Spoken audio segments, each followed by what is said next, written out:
Yan, pagka-uwi galing ng eskwelahan, orientation ni Kib. Luluto tayo ng gulay. So, sayuti.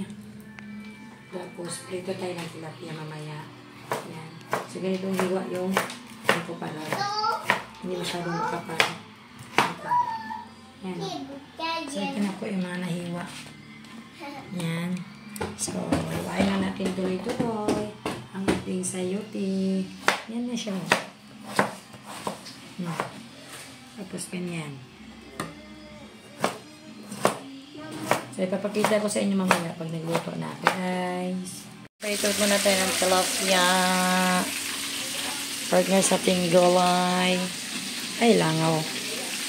So, yan. Pa-crispyhin natin para masarap. Tilapia.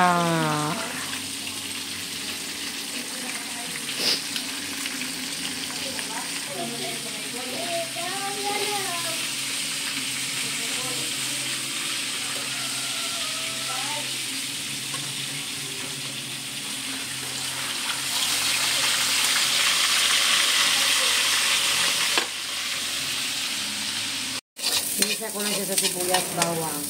Ano po? Naingay ang ating mga baby. Baby damula. Tapos, isa ko lang siya na pasinti. Magalaw ang ating tawali. Dami pala.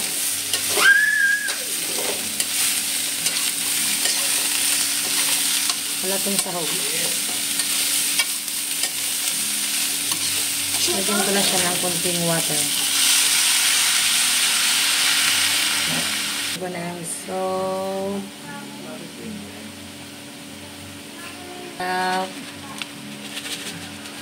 Paminta. Hayaan lang natin siya maluto. Ito na po ang sayuti at saka tilapia. Let's eat na, guys. Kaon na mi. Kaon na ta Kuya Kib-Kib. May bisita si Kuya Kib-Kib. Kain. Kain na. So, ito lang po magiging rice ko. Let's eat, guys. Papa, dito tayo. Tawagin mo na si Kuya. Kain mo. Wala. Tulog pa. Tulog pa. Jalinin mo. Kasi lula pala. Lula na siya. Tawagin mo sa'yo. Tawagin mo. Ano ba?